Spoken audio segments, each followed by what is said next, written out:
बोले सोनिया, जो बोले सोनिया।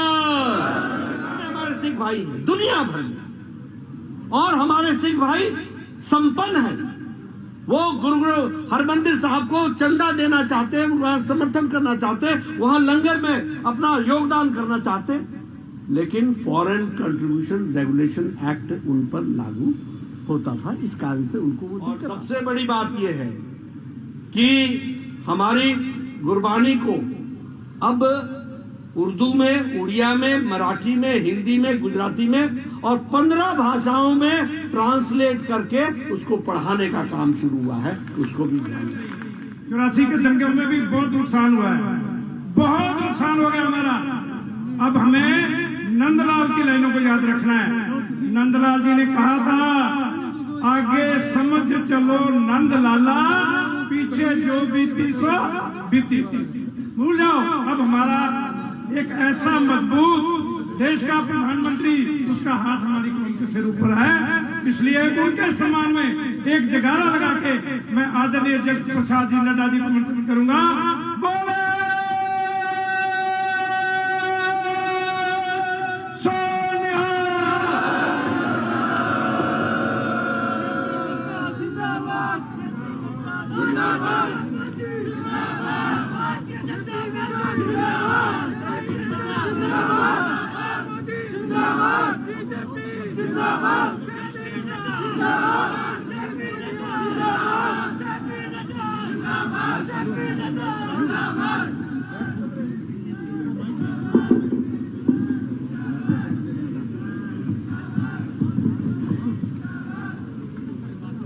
मेरे साथ बोलिए, जो बोले सोनिया, जो बोले सोनिया। आज के इस किसान संगत में मंच पर उपस्थित भारतीय जनता पार्टी के बहुत ही जुझारू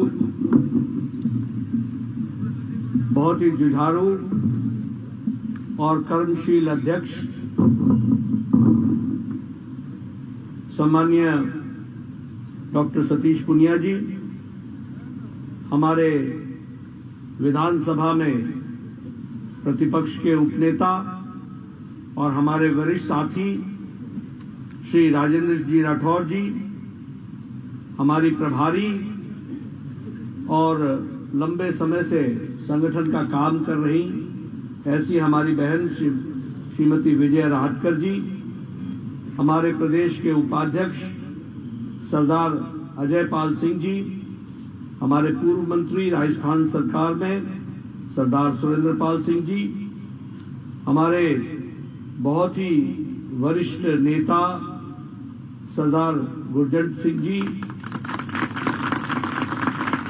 सरदार कुलदीप सिंह शापिनी जी, हमारे बलबीर लूथरा जी, सरदार गुरमीत सिंह जी, हमारे निहाल चंद जी, हमारे बहुत ही लोकप्रिय और सांसद और मेरे वरिष्ठ साथी बलबीर बिश्नोई जी, जिला अध्यक्ष, हमारे आत्माराम जी, हमारे राम प्रताप जी, धर्मेंद्र जी, संतोष बाबरी जी, सम्मानित मंच और यहाँ इतनी बड़ी संख्या में एकत्र आए हमारे किसान भाई, हमारे अपने हनुमानगढ़ के और आसपास से आए हुए सभी सज्जन वृंद, मीडिया के मेरे साथी, प्रिंट मीडिया और इलेक्ट्रॉनिक मीडिया के मेरे साथी और मेरे युवा साथी, मेरा यह सौभाग्य है कि मुझे हनुमानगढ़ आने का सौभाग्य मिला और आप सब लोगों ने जो प्रेम दिखाया है,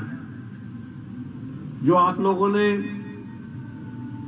मुझसे मिलने के लिए इतनी बड़ी संख्या में आप सब लोग आए हैं, मैं अपनी ओर से और पार्टी की ओर से आप सबका बहुत बहुत धन्यवाद देता हूं और आशीर्वाद देता हूं। मैं आयोजकों को भी धन्यवाद देना चाहता हूं, हमारे अध्यक्ष जी को, हमारे प्रतिपक्ष के उपनेता राजेंद्र जी को, विजय जी को, हमारे अजय पाल जी को और सभी हमारे विधायकगण जिन्होंने इतनी बड़ी संख्या में लोगों को एकत्र किया और जगह छोटी पड़ गई है, लेकिन आपका दिल बहुत बड़ा है, इसके लिए मैं आप सबको बहुत बहुत धन्यवाद देता हूं। मेरे से पूर्व हमारे राजेंद्र जी ने भी और सतीश जी ने आपके सामने बहुत सी बातें रखी हैं और उन्होंने आपको सब चीजों को बड़े विस्तृत रूप में राजनीतिक तरीके से उन सारी बातों को रखा है। मैं एक ही बात कहना चाहूंगा मित्रों, यह किसान संगत है, लेकिन किसान संगत के साथ साथ यह राजनीतिक मंच भी है। और किसान जो देश का अन्नदाता है, उसके साथ किस तरीके से लंबे समय तक छल हुआ है वह भी हम सबको ध्यान में है। और इसलिए राजनीतिक मंच से हमारे प्रधानमंत्री मोदी जी के द्वारा भारतीय जनता पार्टी ने जिन कामों को किया है वह मैं जरूर किसान भाइयों से चर्चा करना चाहूंगा। सबसे पहली बात तो मैं ये बताना चाहूंगा कि लंबे समय तक बहुत से लोग अपने आप को किसान नेता स्थापित करने में लगे और उन्होंने हमेशा किसान की बात की और अपने आप को स्वयंभू किसान नेता कहलाने के लिए भी आतुर है। लेकिन सच्चाई यह है कि किसानों के साथ बड़े बड़े नारे जरूर दिए गए, बड़ी बड़ी बातें जरूर की गई, लेकिन किसान की धरती पर तकलीफ को समझने वाले और धरती पर परिवर्तन लाने वाले सही मायने में किसी ने काम किया तो वह हमारे प्रधानमंत्री नरेंद्र मोदी जी ने किया। यह मैं गौरव के साथ कहूं। और मैं सिर्फ कहने के लिए नहीं कह रहा हूं, हर बारीकियों में जाकर के किसान की तकलीफ को समझ करके काम करना, इसको अगर किसी ने उतारा है तो प्रधानमंत्री जी ने उतारा है। मैं अगर बात करूं प्रधानमंत्री फसल बीमा योजना की, तो योजना तो पहले भी थी, लेकिन किसानों को क्या मिलता? किसानों को इंश्योरेंस कंपनी से धोखा मिलता, किसानों को बरगलाया जाता था। लेकिन किसानों की धरती पर समस्याओं को समझ करके उसका जवाब देने का काम किया तो नरेंद्र मोदी जी ने किया। और आज मैं ये कह सकता हूं कि 1,20,00,000 किसानों का जो केस था उसको सेटल करने का काम किया तो नरेंद्र मोदी जी की सरकार ने किया। फसल बीमा योजना,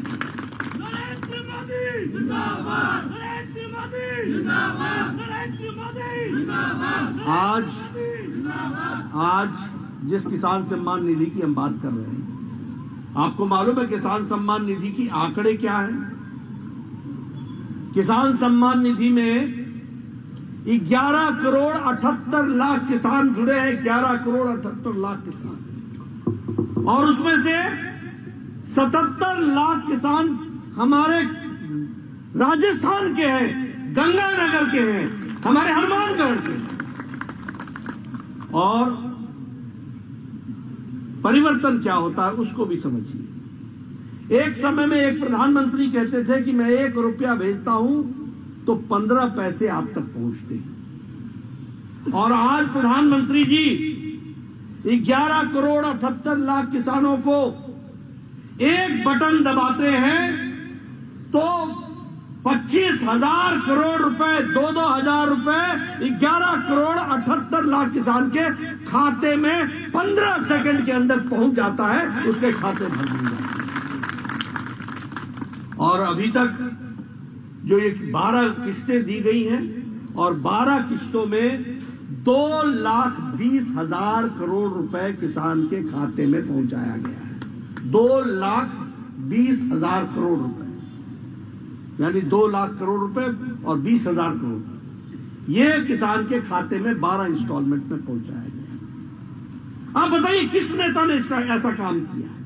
कौन सा ऐसा नेता है जो अपने आप को किसान नेता कहलाते होंगे, और उन्होंने, प्रधानमंत्री ने, किसी ने भी किसान के सम्मान की चिंता की।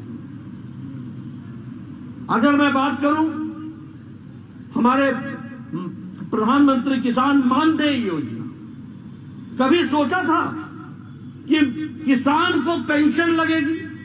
और मैं चाहूंगा कि हमारे हनुमानगढ़ के भी और गंगानगर के किसान ज्यादा से ज्यादा प्रधानमंत्री किसान मानधन योजना से अपने आप को जोड़ने का काम करें।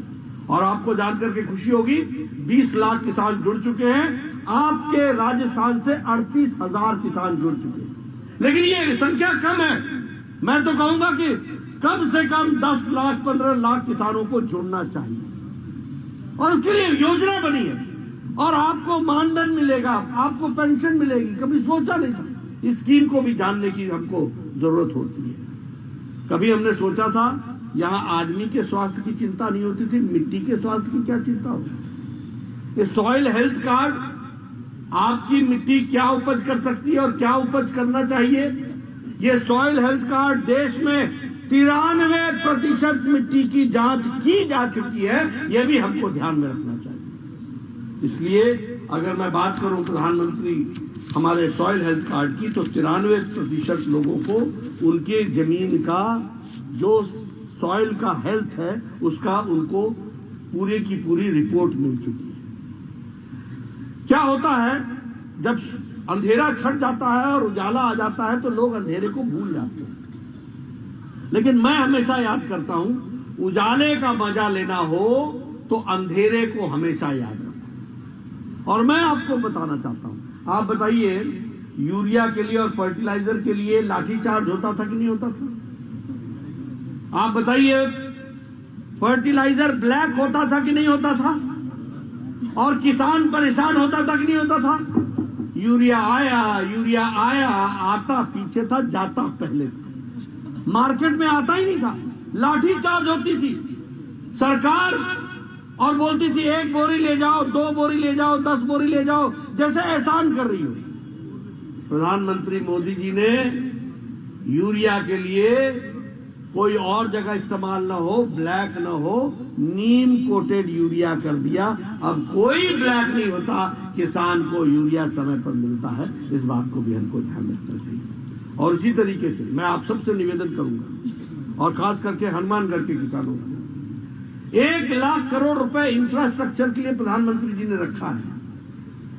हमारे फार्मर्स प्रोड्यूसर्स ऑर्गेनाइजेशन FPO, इसको बना करके आप अपने यहां कोल्ड स्टोरेज बनाइए, आप अपने यहां सब्जी मंडी की व्यवस्था को अच्छा कीजिए, आप उसको ई-नाम से जोड़िए, इलेक्ट्रॉनिक नेशनल एग्रीकल्चरल मार्केट से उसको जोड़िए, और उसके साथ साथ आप इंफ्रास्ट्रक्चर के लिए आप खर्च करने के लिए 1 लाख करोड़ रुपए प्रधानमंत्री जी ने रखा।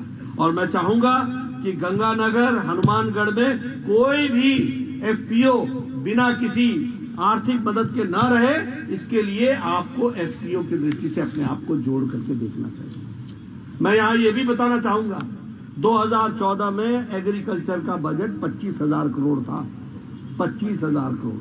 आज एग्रीकल्चर का बजट मोदी जी के नेतृत्व में 1,25,000 करोड़ है, 4 गुना बढ़ा है। ये भी हमको 4 गुना बढ़ा है। और उसी तरीके से अगर हम कहें सिंचाई योजना में, आप सब लोग तो खैर यहाँ सिंचित भूमि है, लेकिन आपके बहुत से किसान भाई हैं जिनकी जमीन बंजर है, जिनको सिंचाई की व्यवस्था नहीं की है, और इसलिए प्रधानमंत्री जी ने 93,000 करोड़ रुपए से प्रधानमंत्री सिंचाई योजना के लिए रखा है। और उसके माध्यम से कोशिश चल रही है कि किस तरीके से हमारे किसानों की चिंता हो। हमारे मेगा पार्क 2014 में सिर्फ 2 मेगा पार्क हुआ करते थे, और उस मेगा पार्क के माध्यम से एग्रीकल्चर की दृष्टि से काम चलता था। आज 22 मेगा पार्क बन चुके हैं, और राजस्थान में भी रूपनगढ़ में मेगा पार्क, अजमेर में वो उद्घाटन हो गया है, और श्री राम फूड पार्क बीकानेर वह भी अंडर इंप्लीमेंटेशन है, वह भी इंप्लीमेंट हो जाएगा। 2 मेगा पार्क हमको राजस्थान को मिलेगा। मैं ये सारे आंकड़े आपके सामने इसलिए रख रहा हूं क्योंकि किसानों के लिए जो काम हुआ है वह भी हमको समझना चाहिए। 1000 electronic agriculture national agriculture market के माध्यम से 1000 ई मंडी बनाई गई है और 1,60,00,000 किसान अपने आप को रजिस्टर कराया है और 14 लाख किसान हमारे राजस्थान के हैं जिन्होंने अपने आप को ई मंडी के साथ जोड़ने का काम किया है। आज आपको अपना सामान अपने खेत से दुनिया के किसी भी जगह बेच सकते हैं इस ई नाम के रजिस्ट्रेशन के माध्यम से। आपको जो ही जहां भी अच्छा दाम मिलेगा वह दाम में आप अपने अनाज को बेच सकते हैं। यह व्यवस्था की गई है। मैं आप किसानों से निवेदन करूंगा, पुरानी व्यवस्थाओं में विश्वास मत करो। नई नई व्यवस्थाएं खड़ी हो रही हैं। आप कंप्यूटर का जमाना आ गया है, इलेक्ट्रॉनिक मंडी बन चुकी है। आपको आपके कंप्यूटर पे पता चल जाएगा कि आज चावल का दाम दुनिया में कहां क्या है, आज गेहूं का दाम क्या है, और जहां आपको अच्छा दाम मिले वहां आप अपने सामान को भेज सकोगे। यह व्यवस्था की जा रही है, इसको हमको समझना होगा। और इसी दृष्टि से अगर हम कहें इस बार के बजट की दृष्टि से हमारे यहाँ एजुकेशन रिसर्च के लिए भी 1,25,00,000 रुपए की व्यवस्था की गई है। इसको भी अब 1,25,00,000 रुपए की व्यवस्था की गई है ताकि हम रिसर्च कर सकें। और उसी तरीके से हमारी कोशिश है कि किसान भाइयों के लिए एक विस्तृत व्यवस्था की दृष्टि से हम काम करें और किसानों को मजबूती प्रदान करें। यह मैं जरूर आप सबसे चर्चा करते हुए आपको बताना चाहता हूं। यह आपके लाभ के लिए है, आप सोचें। मैं दूसरी बात आपसे करना चाहता हूं। हमारे सिख भाइयों ने, हमारे गुरुओं ने जितना देश के लिए, रक्षा के लिए योगदान किया है वो कदापि देश नहीं भुला सकता है। इस बात को भी हमको जानना है।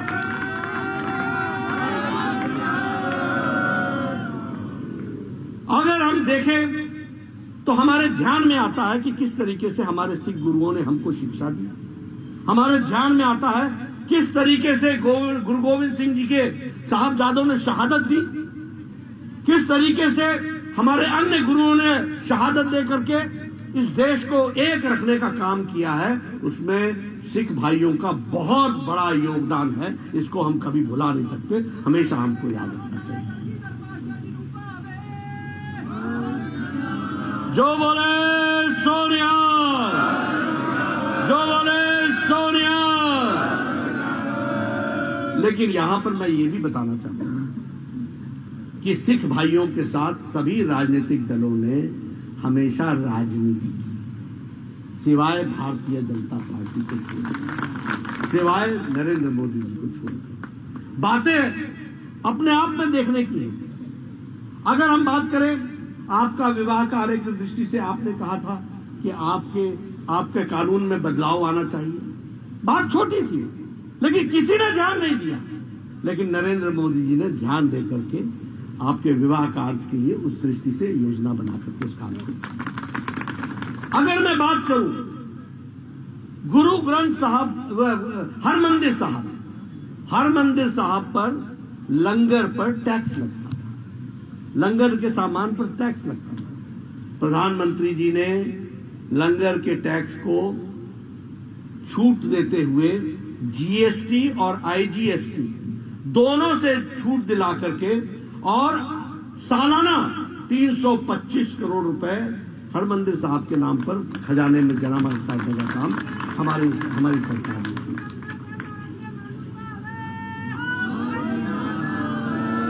आप देखिए, बात बड़ी आपके ध्यान में नहीं आएगा, दुनिया भर में हमारे सिख भाई हैं, दुनिया भर में, और हमारे सिख भाई संपन्न हैं। वो गुरु हरमंदिर साहब को चंदा देना चाहते हैं, वहां समर्थन करना चाहते हैं, वहां लंगर में अपना योगदान करना चाहते हैं। लेकिन फॉरेन कंट्रीब्यूशन रेगुलेशन एक्ट उन पर लागू होता था, इस कारण से उनको वो दिक्कत आती थी। लेकिन उनको रजिस्ट्रेशन एफसीआरए का दे करके हरमंदिर साहब को जो ग्लोबल संगत के दृष्टि से उनको आर्थिक रूप से जो भी मदद करना चाहे देने का काम किया, तो नरेंद्र मोदी जी ने नियमों में छूट करके इसका काम किया। अभी अभी हमारे भाई साहब चर्चा कर रहे थे और वो चर्चा कर रहे थे कि हमारे करतारपुर साहिब कॉरिडोर बना। अब ये भी देखिए आप, सामने हमारा गुरुद्वारा, और हम दर्शन नहीं कर सकते, हम जा नहीं सकते। 4 किलोमीटर का 4.1 किलोमीटर का कॉरिडोर बना करके प्रधानमंत्री जी ने और 500 करोड़ रुपए खर्च करके सुल्तानपुर हमारे जो अपने करतारपुर कॉरिडोर और वीजा फ्री ट्रैवल करने का, यानी कोई वीजा नहीं चाहिए, सीधे आप करतारपुर कॉरिडोर से जाकर के आप दर्शन कर सकते हो, गुरुद्वारे में दर्शन कर सकते हो। इसकी व्यवस्था की तो प्रधानमंत्री मोदी जी ने की, इसको भी हमको ध्यान रखना है। और व्यवस्था ऐसी की है कि 5,000 हमारे श्रद्धालु हर दिन जा सकते हैं। 5,000 की जाने की व्यवस्था की है, 5,000 लोग उसमें हर दिन जा सकते हैं, इसकी व्यवस्था की है। और उसी तरीके से 550वां जो हमारा प्रकाश पर्व था, इस पर 500 करोड़ रुपए खर्च करके सुल्तानपुर लोधी के हमारे उसके शहर को उसको विकसित किया गया, रेलवे स्टेशन को मॉडर्नाइज किया गया और विशेष ट्रेनें चला करके काम किया गया। अगर हम बात करें गुरु गोविंद सिंह जी के 350वें पर्व की, तो आपके ध्यान में आएगा कि उस समय 350 पर्व में जामनगर में 750 बिस्तरों का हॉस्पिटल बना करके प्रधानमंत्री जी ने उद्घाटन किया, उसको भी हमको ध्यान में रखना चाहिए। इस तरीके से विकास करने की कोशिश की। और अभी हमारी चर्चा हो रही थी, लोग कह रहे थे, बताया उन्होंने कि गुरु नानक जी की वाणी, गुरबाणी और गुरु नानक जी की जो हमारे उन्होंने अपना उपदेश दिया है, उसके ऊपर रिसर्च करने के लिए 67 करोड़ रुपए की लागत से national institute of interfaith studies Guru Nanak Dev university में उसको भी शुरुआत की गई है, वो भी हमको ध्यान रखना चाहिए। और सबसे बड़ी बात यह है कि हमारी गुरबानी को अब उर्दू में, उड़िया में, मराठी में, हिंदी में, गुजराती में और 15 भाषाओं में ट्रांसलेट करके उसको पढ़ाने का काम शुरू हुआ है, उसको भी ध्यान रखना। और प्रधानमंत्री जी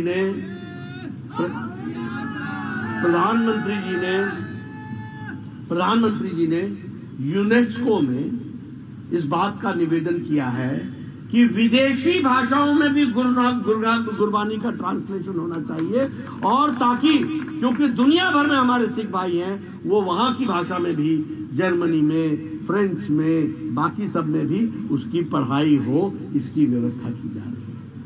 आप बताइए कौन ऐसा नेता है जिसने सिख भाइयों के लिए इतनी गहराई से चिंता की? मैं ये दावे से कह सकता हूं, ये काम किया है तो भारत के यशस्वी प्रधानमंत्री नरेंद्र मोदी जी ने किया है, ये मैं गौरव से कह सकता हूं। और दिल से किया है, कोई राजनीति नहीं की है। ये सिख भाइयों का विषय था जिसको पूरा करना था। आज ब्लैकलिस्ट में से 314 ब्लैकलिस्ट से हटा दिए गए, सिर्फ 2 रह गए। अगर मैं बात करूं, आप लोगों ने तो शायद नहीं देखा होगा, मेरे आंखों के सामने मैंने सन 84 का दंगा देखा है, मैंने देखा है अपनी आंखों से, मैंने देखी है वो सारी तस्वीरें। इतने साल गुजर गए और एक आदमी जेल नहीं गया था, एक आदमी जेल नहीं गया। प्रधानमंत्री जी ने SIT बैठा करके, जो ताकतवर लोग थे आज वो जेल के पीछे हैं, ये काम किया है तो नरेंद्र मोदी जी ने। इसलिए मित्रों, अगर मैं बात करूं ब्लैक लिस्ट से हटाने की बात हो, चाहे हमारे जो बड़ी बड़ी पर्सनैलिटीज थे उनकी बात हो, और उन परिवारों को जो चाहे दंगा में पीड़ित हुए थे उनको आर्थिक मदद देने का भी काम उसको भी किया है। और आपको जानकर के खुशी होगी कि वैसे तो सिख भाई, सिख कौम अपने आप में बहुत मजबूत है और अपने गुरुद्वारों की चिंता करने में वो सक्षम है, लेकिन फिर भी भारत सरकार ने तय किया है कि टूरिज्म की दृष्टि से हमारे गुरुद्वारों को और अच्छा बनाया जाएगा और उसको विकसित किया जाएगा, ताकि जो हमारे श्रद्धालु आते हैं उनको कोई तकलीफ ना हो, उसकी व्यवस्था की जाए। और इसके लिए आनंदपुर साहिब, फतेहगढ़ साहब, चमकौर साहब, फिरोजपुर, अमृतसर साहब, हमारे खटकर कलां, कलनौर साहब, इन सभी जगहों को, और ये जो हमारा पटियाला हेरिटेज का जो सर्किट है, इसको स्वदेश दर्शन में डेवलप करने का काम मोदी जी की सरकार कर रही है, ये भी हमको ध्यान रखना है। हमारे जालियांवाला बाग का एक ट्रस्ट बनाया हुआ था, उसमें कौन कौन थे आपको मालूम है? कोई कुछ नहीं कर रहा था। आज आप जाकर के जालियांवाला बाग को देखिए, लाइट एंड साउंड का प्रोग्राम देखिए, आज आप देखिए उसकी क्या तस्वीर बदली गई है, क्या उसको अंतर्राष्ट्रीय स्तर का एक मॉन्यूमेंट के रूप में, उसको मेमोरियल के रूप में डेवलप किया गया। क्यों नहीं कोई कर पाया, क्यों नहीं कोई सरकार कर पाई, क्यों मोदी जी का इंतजार करना पड़ा? इसलिए कि मोदी जी को सिख भाइयों के लिए दर्द है, दिल में प्यार है, और उन्होंने जो देश के लिए किया है उसको आगे रखने का काम प्रधानमंत्री मोदी जी कर रहे हैं। इस बात को भी हमको ध्यान में रखना चाहिए। अब ये वीर बाल दिवस क्यों नहीं याद आया? क्यों गुरु गोविंद सिंह जी के शहजादों की शहादत याद नहीं आई? और आज वीर बाल दिवस के रूप में जब हम मनाते हैं तो दुनिया हमारे उन शहीदों को भी याद करती है, और जिन हमारे जो दोनों बच्चों ने शहादत दी थी उनको भी याद करती है, और उनके इतिहास को पता चलता है। इस बात को भी हमको ध्यान रखना चाहिए। इसलिए मित्रों, हर तरीके से कोशिश हुई है, और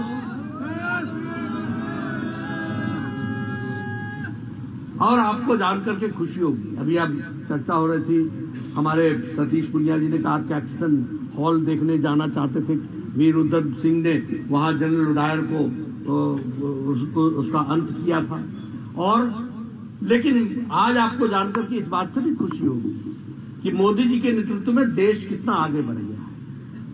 आप देखिए, अमेरिका की अर्थव्यवस्था मुसीबत में है, हमारे यूरोप की अर्थव्यवस्था मुसीबत में है, हमारी दुनिया की अर्थव्यवस्था मुसीबत में है, लेकिन भारत सबसे मजबूती से चल रहा है, और आज हमारा ग्रोथ रेट 7.4% पर खड़ा है और स्टेबल तरीके से बढ़ रहा है। अगर मैं भारत की बात करूं, आपको खुशी होगी, जिन ब्रिटिशर्स ने, जिन अंग्रेजों ने हमको 200 साल तक राज किया हमारे ऊपर, आज मोदी जी के नेतृत्व में 10वें नंबर की इकॉनमी थी भारत। आज ब्रिटेन को पछाड़कर, जिसने हमारे ऊपर राज किया, ब्रिटेन को पछाड़कर दुनिया की 5वीं नंबर की अर्थव्यवस्था भारत बन गई।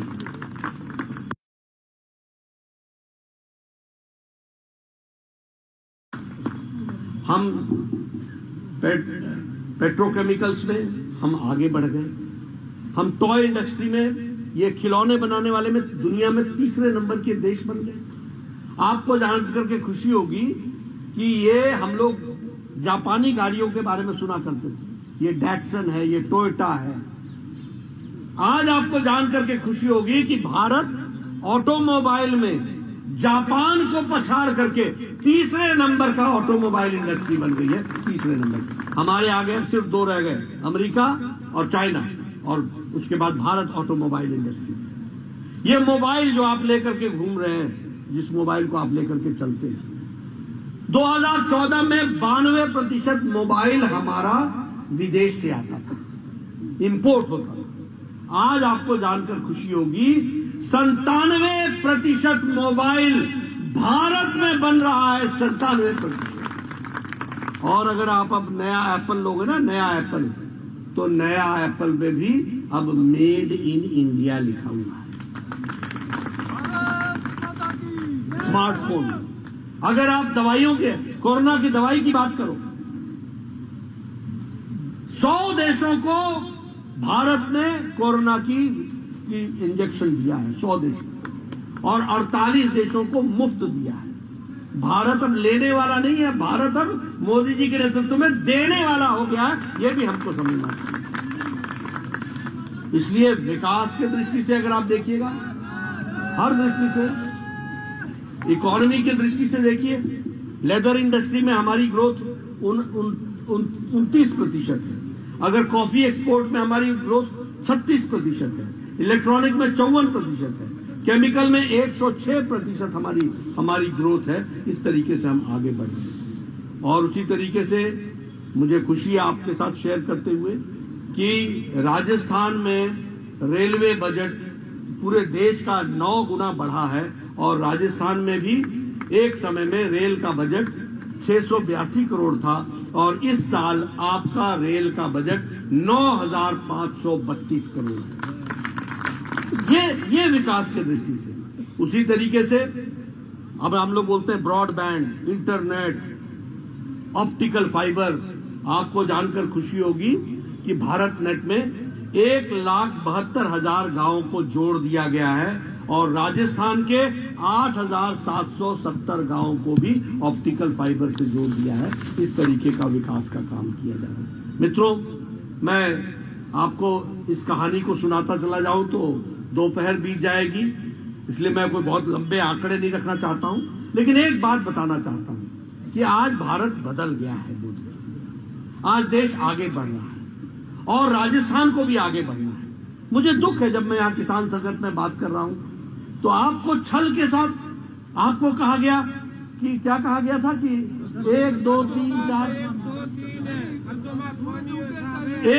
3 4 गिनूंगा और आपका कर्जा। अब कहां गया वो, क्या हुआ, कैसा हुआ?